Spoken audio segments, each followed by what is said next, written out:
أعوذ بالله من الشيطان الرجيم. بسم الله الرحمن الرحيم. إليه يرد علم الساعة وما تخرج من ثمرات من أكمامها وما تحمل من أنثى ولا تضع إلا بعلمه ويوم يناديهم أين شركائي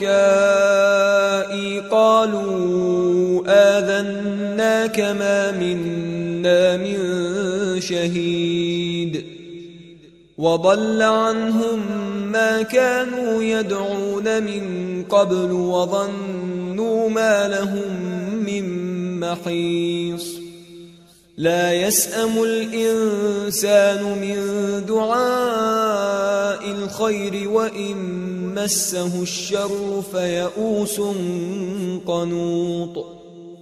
ولئن أذقناه رحمة منا من بعد ضراء مسته ليقولن هذا لي وما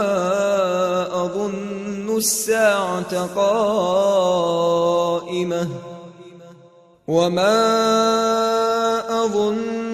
الساعة قائمة ولئن رجعت إلى ربي إن لي عنده للحسنى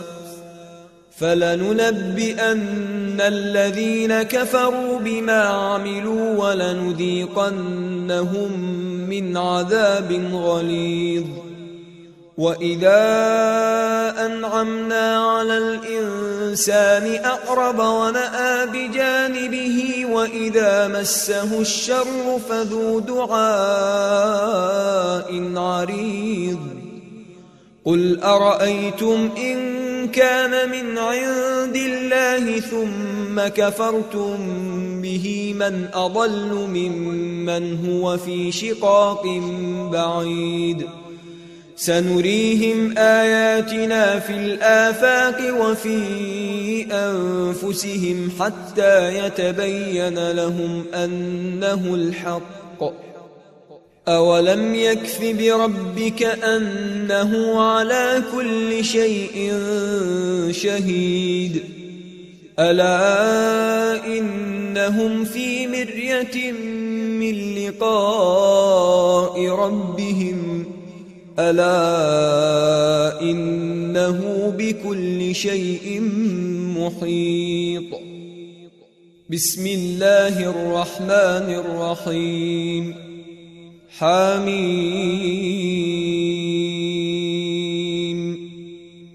عين سين قاف كذلك يوحي إليك وإلى الذين من قبلك الله العزيز الحكيم. له ما في السماوات وما في الأرض وهو العلي العظيم. تكاد السماوات يتفطرن من فوقهن والملائكة يسبحون بحمد ربهم ويستغفرون لمن في الأرض ألا إن الله هو الغفور الرحيم. والذين اتخذوا من دونه أولياء الله حفيظ عليهم وما أنت عليهم بوكيل. وكذلك أوحينا إليك قرآنا عربيا لتنذر أم القرى ومن حولها وتنذر يوم الجمع لا ريب فيه فريق في الجنة وفريق في السعير. ولو شاء الله لجعلهم أمة أمة واحدة ولكن يدخل من يشاء في رحمته والظالمون ما لهم من ولي ولا نصير أم اتخذوا من دونه أولياء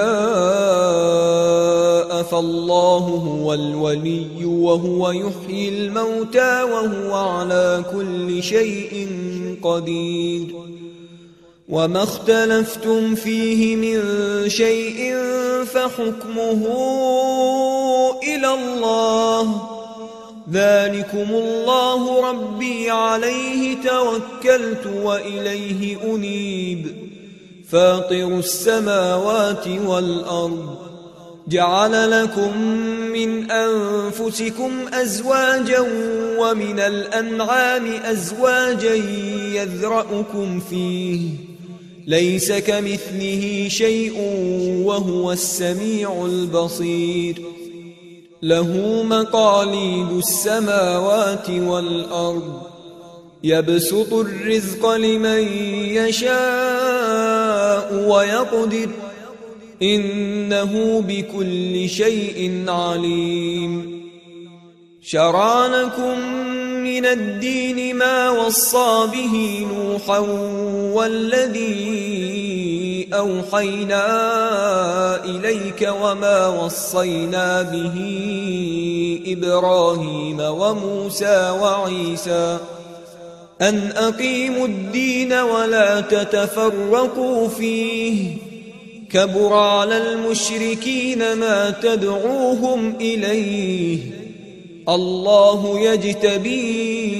إليه من يشاء ويهدي إليه من ينيب وما تفرقوا إلا من بعد ما جاءهم العلم بغيا بينهم ولولا كلمة سبقت من ربك إلى أجل مسمى لقضي بينهم وإن الذين أورثوا الكتاب من بعدهم لفي شك منه مريب فلذلك فادع واستقم كما أمرت ولا تتبع أهواءهم وقل آمنت بما أنزل الله من كتاب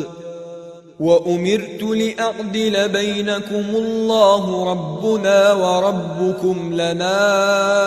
أعمالنا ولكم أعمالكم لا حجة بيننا وبينكم الله يجمع بيننا وإليه المصير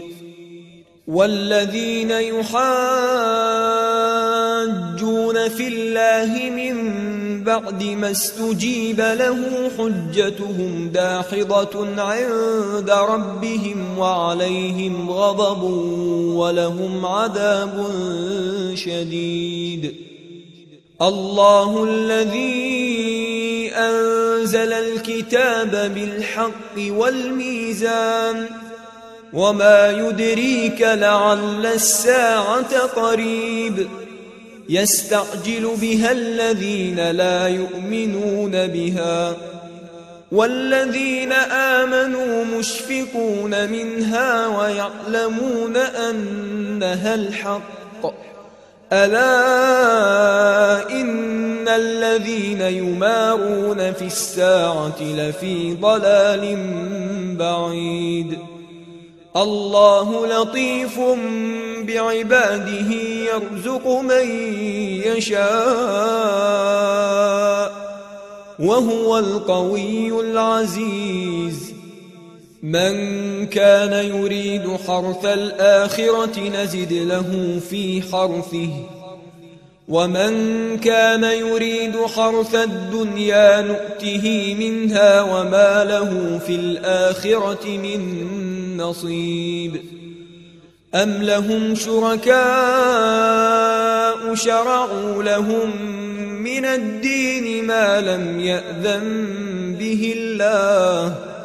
ولولا كلمة الفصل لقضي بينهم وإن الظالمين لهم عذاب أليم ترى الظالمين مشفقين مما كسبوا وهو واقع بهم والذين آمنوا وعملوا الصالحات في روضات الجنات لهم ما يشاءون عند ربهم ذلك هو الفضل الكبير ذلك الذي يبشر الله عباده الذين آمنوا وعملوا الصالحات قل لا أسألكم عليه أجرا إلا المودة في القربى ومن يقترف حسنة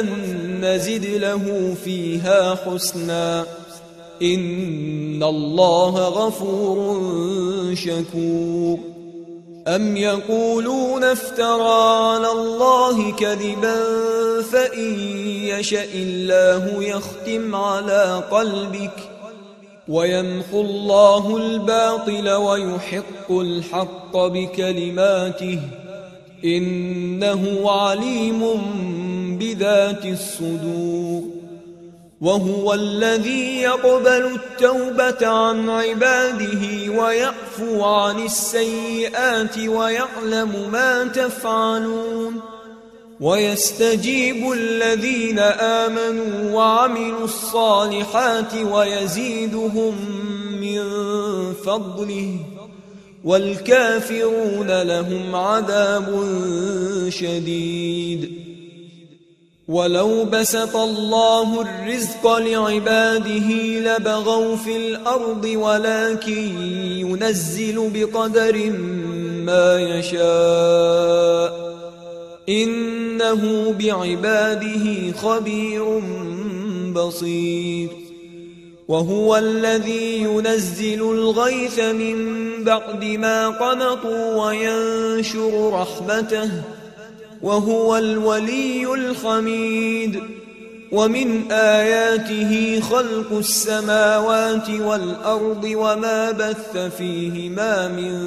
دابة وهو على جمعهم إذا يشاء قدير وما أصابكم من مصيبة فبما كسبت أيديكم ويعفو عن كثير وما أنتم بمعجزين في الأرض وما لكم من دون الله من ولي ولا نصير ومن آياته الجوار في البحر كالأعلام إن يشأ يسكن الريح فيظللن رواكد على ظهره إن في ذلك لآيات لكل صبار شكور أو يوبقهن بما كسبوا ويعفو عن كثير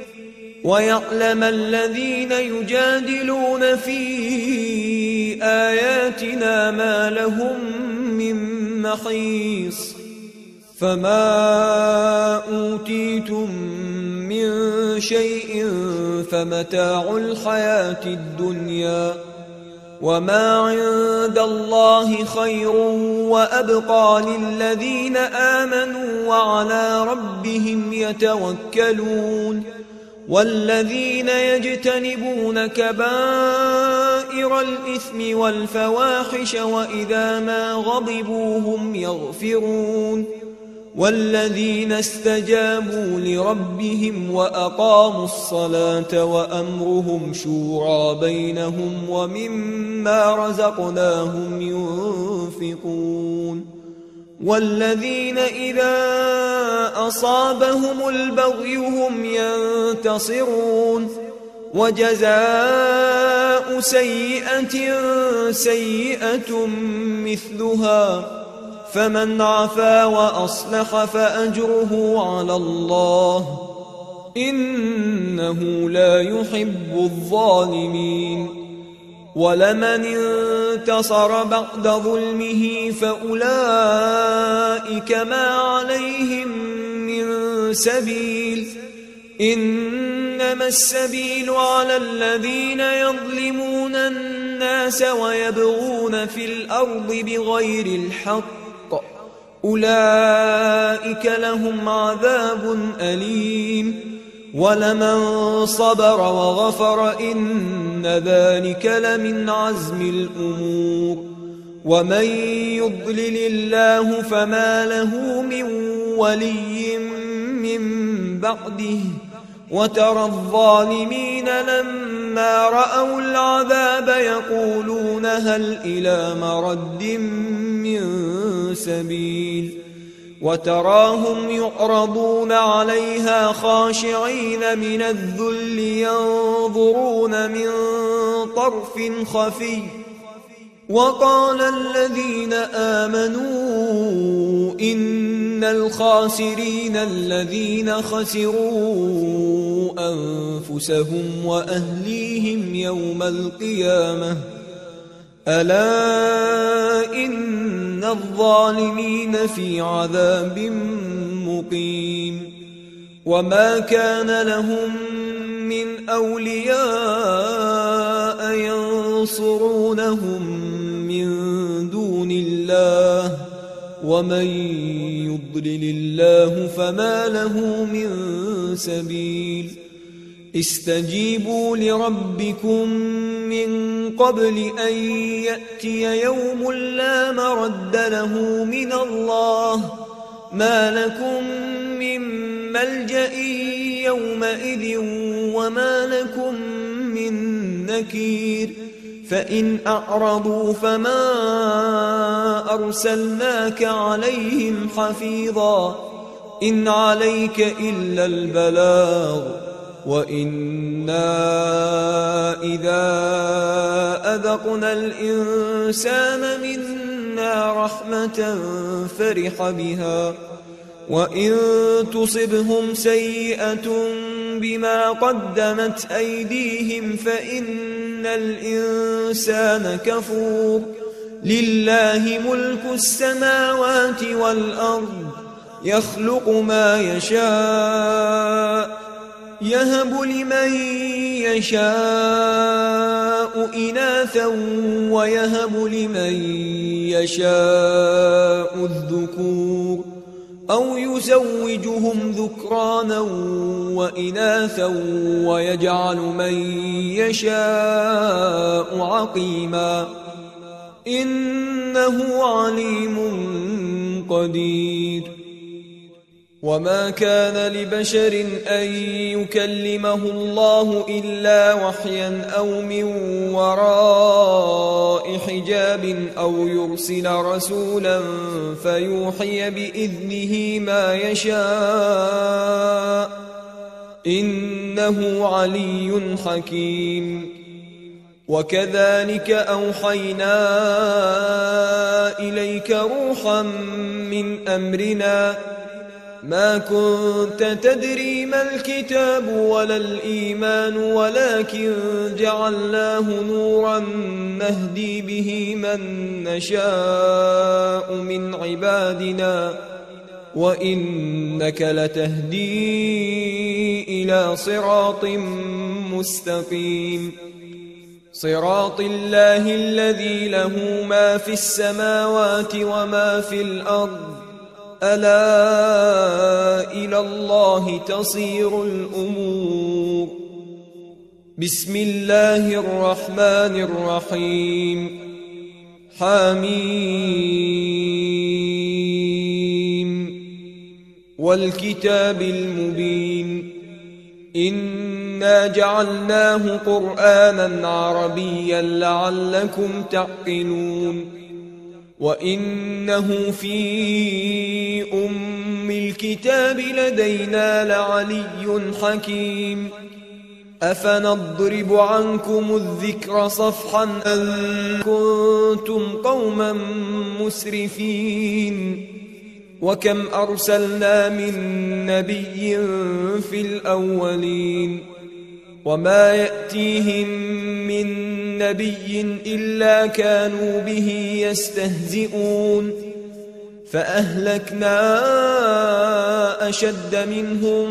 بطشا ومضى مثل الأولين ولئن سألتهم من خلق السماوات والأرض ليقولن خلقهن العزيز العليم الذي جعل لكم الأرض مهدا وجعل لكم فيها سبلا لعلكم تهتدون والذي نزل من السماء ماء بقدر فأنشرنا به بلدة ميتا كذلك تخرجون والذي خلق الأزواج كلها وجعل لكم من الفلك والأنعام ما تركبون لتستووا على ظهوره ثم تذكروا نعمة ربكم إذا استويتم عليه وتقولوا سبحان الذي سخر لنا هذا وما كنا له مقرنين وإنا إلى ربنا لمنقلبون وجعلوا له من عباده جزءا إن الإنسان لكفور مبين أم اتخذ مما يخلق بنات وأصفاكم بالبنين وإذا بشر أحدهم بما ضرب للرحمن مثلا ظل وجهه مسودا وهو كظيم أومن ينشأ في الحلية وهو في الخصام غير مبين وجعلوا الملائكة الذين هم عباد الرحمن إناثا أشهدوا خلقهم ستكتب شهادتهم ويسألون وقالوا لو شاء الرحمن ما عبدناهم ما لهم بذلك من علم إن هم إلا يخرصون أم آتيناهم كتابا من قبله فهم به مستمسكون بل قالوا إنا وجدنا آباءنا على أمة وإنا على آثارهم مهتدون وكذلك ما أرسلنا من قبلك في قرية من نذير إلا قال مترفوها إنا وجدنا آباءنا على أمة وإنا على آثارهم مقتدون قال أولو جئتكم بأهدى مما وجدتم عليه آباءكم قالوا إنا بما أرسلتم به كافرون فانتقمنا منهم فانظر كيف كان عاقبة المكذبين وإذ قال إبراهيم لأبيه وقومه إنني براء مما تعبدون إلا الذي فطرني فإنه سيهدين وجعلها كلمة باقية في عقبه لعلهم يرجعون بل متعت هؤلاء وآباءهم حتى جاءهم الحق ورسول مبين ولما جاءهم الحق قالوا هذا سحر وإنا به كافرون وقالوا لولا نزل هذا القرآن على رجل من القريتين عظيم أهم يقسمون رحمة ربك نحن قسمنا بينهم معيشتهم في الحياة الدنيا ورفعنا بعضهم فوق بعض درجات ليتخذ بعضهم بعضا سخريا ورحمة ربك خير مما يجمعون ولولا أن يكون الناس أمة واحدة لجعلنا لمن يكفر بالرحمن لبيوتهم سقفا من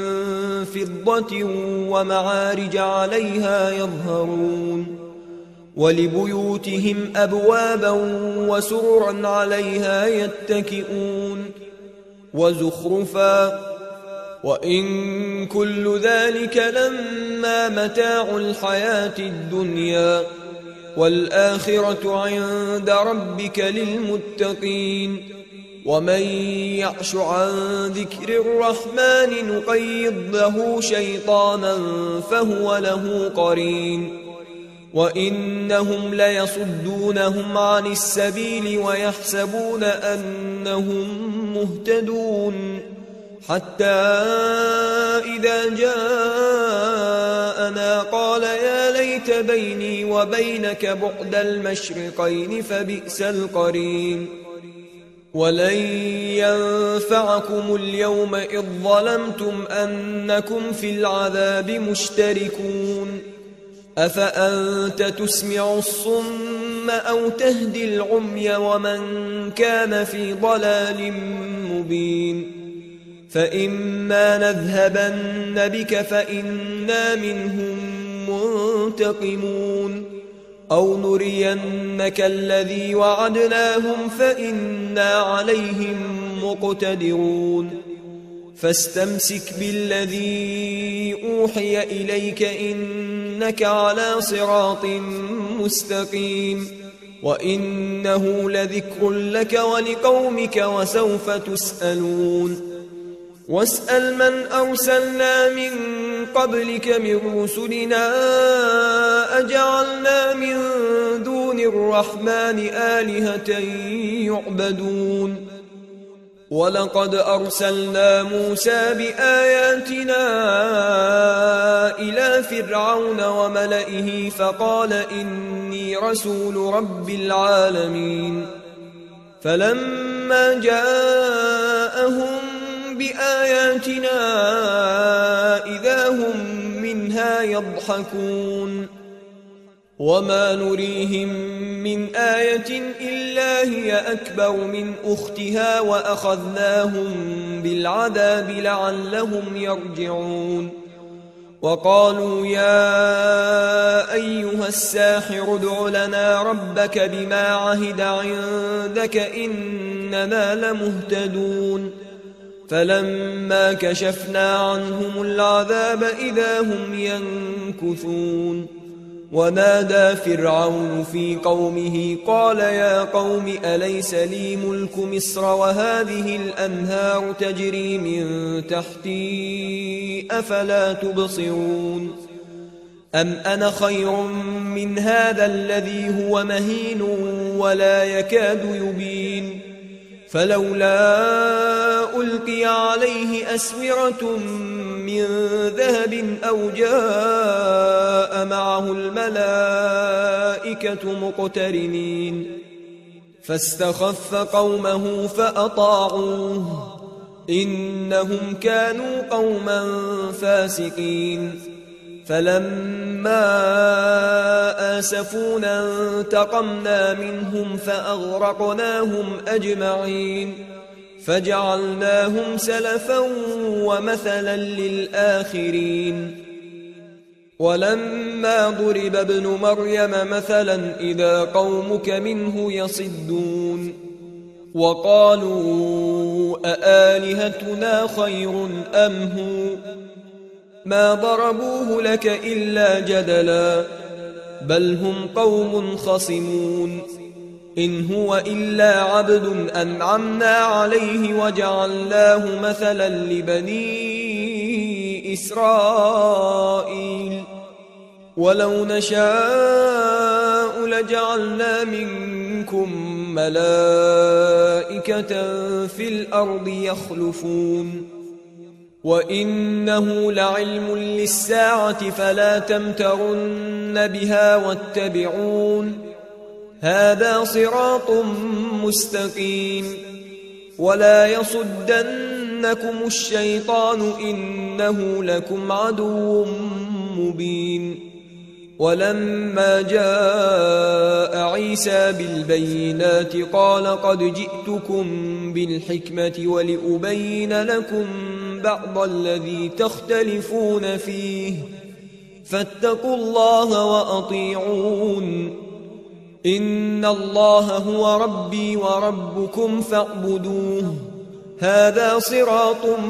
مستقيم فاختلف الأحزاب من بينهم فويل للذين ظلموا من عذاب يوم أليم هل ينظرون إلا الساعة أن تأتيهم بغتة وهم لا يشعرون الأخلاء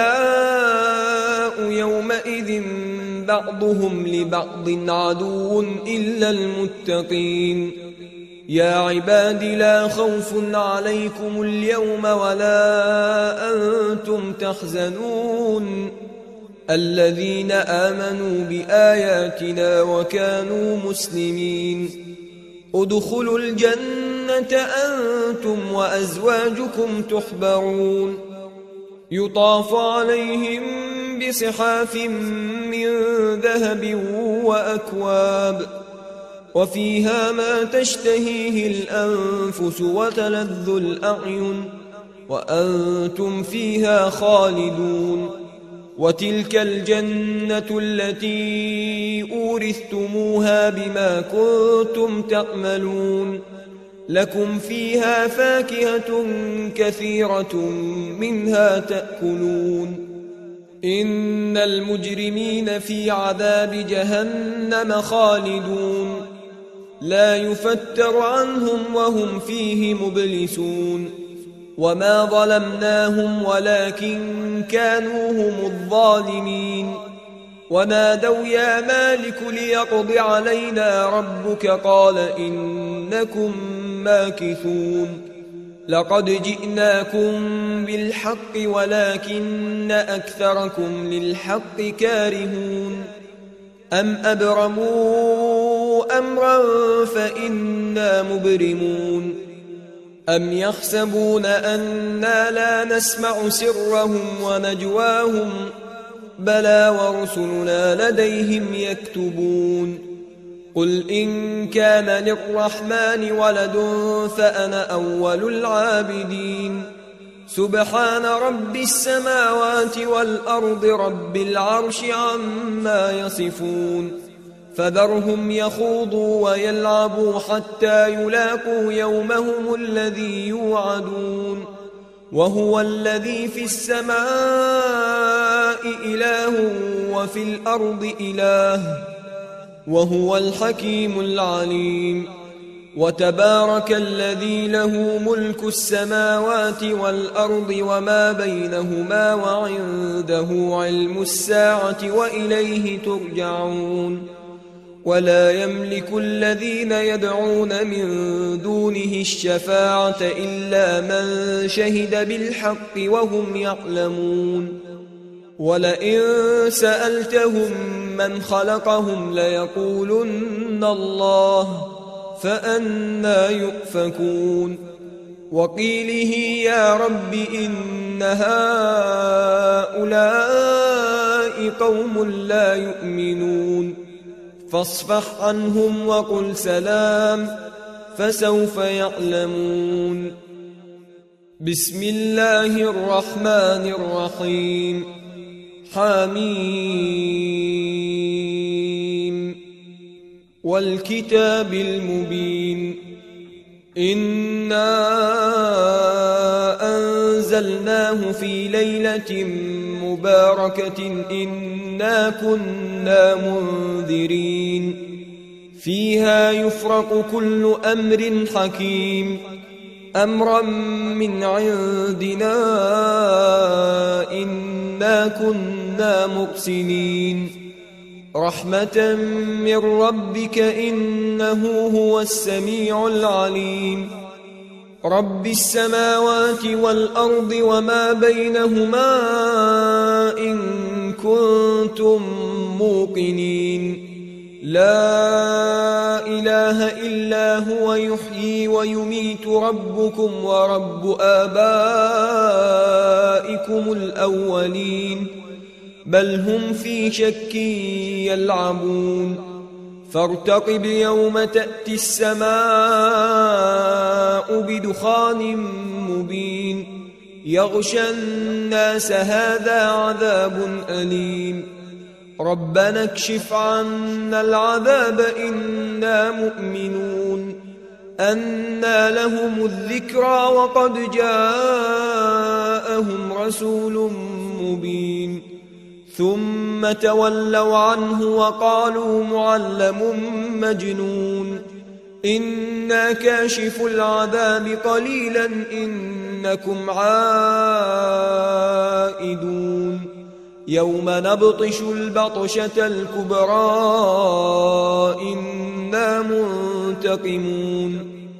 ولقد فتنا قبلهم قوم فرعون وجاءهم رسول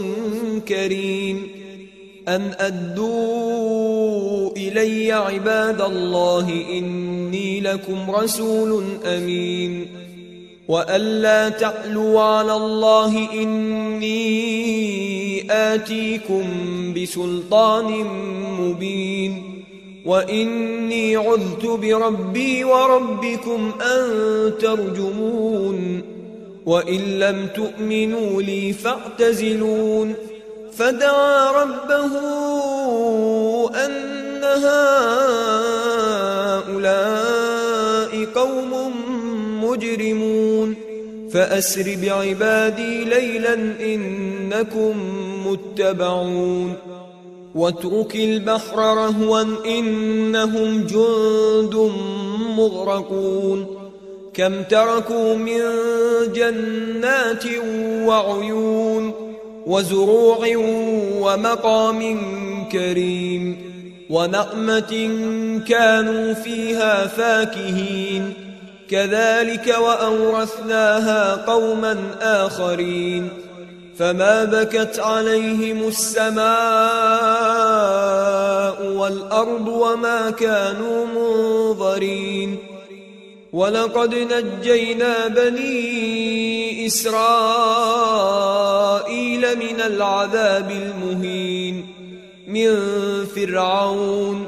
إنه كان عاليا من المسرفين ولقد اخترناهم على علم على العالمين وآتيناهم من الآيات ما فيه بلاء مبين إن هؤلاء ليقولون إن هي إلا موتتنا الأولى وما نحن بمنشرين فأتوا بآبائنا إن كنتم صادقين أهم خير أم قوم تبع والذين من قبلهم أهلكناهم إنهم كانوا مجرمين وما خلقنا السماوات والأرض وما بينهما لاعبين ما خلقناهما إلا بالحق ولكن أكثرهم لا يعلمون إن يوم الفصل ميقاتهم أجمعين يوم لا يغني مولى عن مولى شيئا ولا هم ينصرون إلا من رحم الله إنه هو العزيز الرحيم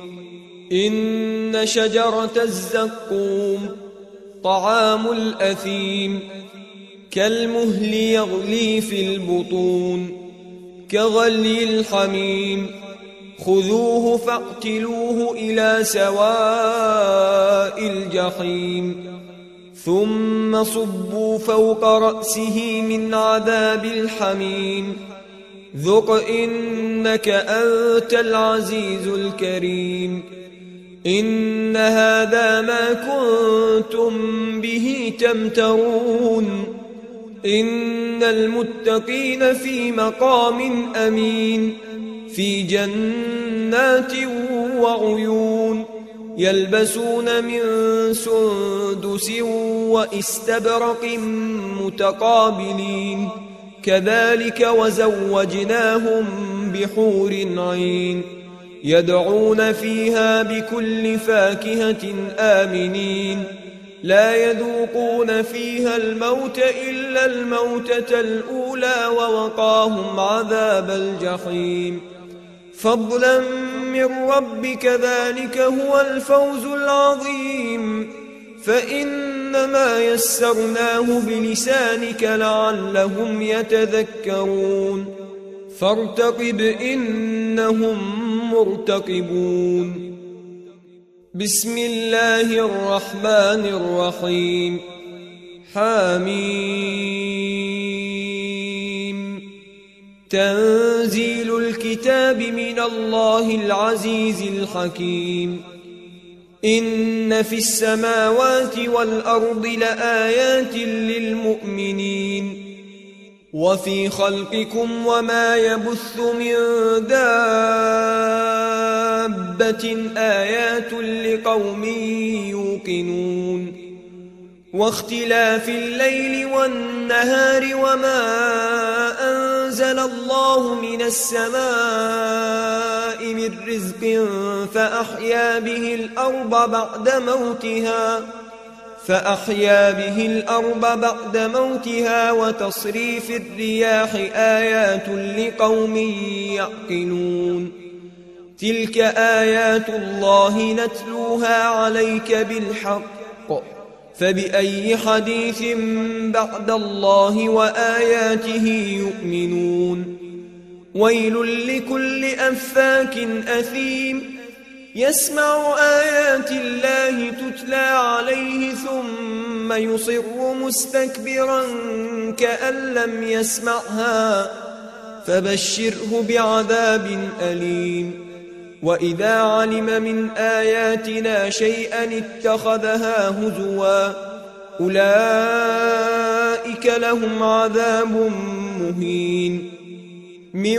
ورائهم جهنم ولا يغني عنهم ما كسبوا شيئا ولا ما اتخذوا من دون الله أولياء ولهم عذاب عظيم هذا هدى والذين كفروا بآيات ربهم لهم عذاب من رجز أليم الله الذي سخر لكم البحر لتجري الفلك فيه بأمره ولتبتغوا من فضله ولعلكم تشكرون وسخر لكم ما في السماوات وما في الأرض جميعا منه إن في ذلك لآيات لقوم يتفكرون قل للذين آمنوا يغفروا للذين لا يرجون أيام الله ليجزي قوما بما كانوا يكسبون من عمل صالحا فلنفسه ومن أساء فعليها ثم إلى ربكم ترجعون ولقد آتينا بني إسرائيل الكتاب والحكم والنبوة ورزقناهم من الطيبات وفضلناهم على العالمين وآتيناهم بينات من الأمر فما اختلفوا إلا من بعد ما جاءهم العلم بغيا بينهم إن ربك يقضي بينهم يوم القيامة فيما كانوا فيه يختلفون ثم جعلناك على شريعة من من الأمر فاتبعها ولا تتبع أهواء الذين لا يعلمون إنهم لن يغنوا عنك من الله شيئا وإن الظالمين بعضهم أولياء بعض والله ولي المتقين هذا بصائر للناس وهدى ورحمة لقوم يوقنون أم حسب الذين اجترحوا السيئات أن نجعلهم كالذين آمنوا وعملوا الصالحات سواء محياهم ومماتهم ساء ما يحكمون وخلق الله السماوات والأرض بالحق ولتجزى كل نفس بما كسبت وهم لا يظلمون أفرأيت من اتخذ إلهه هواه وأضله الله على علم وختم على سمعه وقلبه وجعل على بصره غشاوة فمن يهديه من بعد الله أفلا تذكرون وقالوا ما هي إلا حياتنا الدنيا نموت ونحيا وما يهلكنا إلا الدهر وما لهم بذلك من علم إن هم إلا يظنون وإذا تتلى عليهم آياتنا بينات ما كان حجتهم إلا أن قالوا ائتوا بآبائنا إن كنتم صادقين قل الله يحييكم ثم يميتكم ثم يجمعكم إلى يوم القيامة لا ريب فيه ولكن أكثر الناس لا يعلمون ولله ملك السماوات والأرض ويوم تقوم الساعة يومئذ يخسر المبطلون وترى كل أمة جاثية كل أمة تدعى إلى كتابها اليوم تجزون ما كنتم تعملون هذا كتابنا ينطق عليكم بالحق إنا كنا نستنسخ ما كنتم تعملون فأما الذين آمنوا وعملوا الصالحات فيدخلهم ربهم في رحمته ذلك هو الفوز المبين وأما الذين كفروا أفلم تكن آياتي تتلى عليكم فاستكبرتم وكنتم قوما مجرمين وإذا قيل إن وعد الله حق والساعة لا ريب فيها قلتم ما ندري ما الساعة إن نظن إلا ظنا وما نحن بمستيقنين وبدا لهم سيئات ما عملوا وحاق بهم ما كانوا به يستهزئون وقيل اليوم ننساكم كما نسيتم لقاء يومكم هذا ومأواكم النار وما لكم من ناصرين ذلكم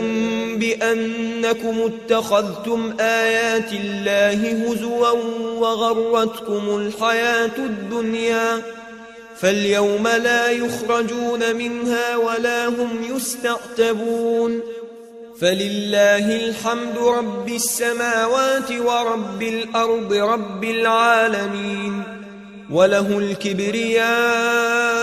في السماوات والأرض وهو العزيز الحكيم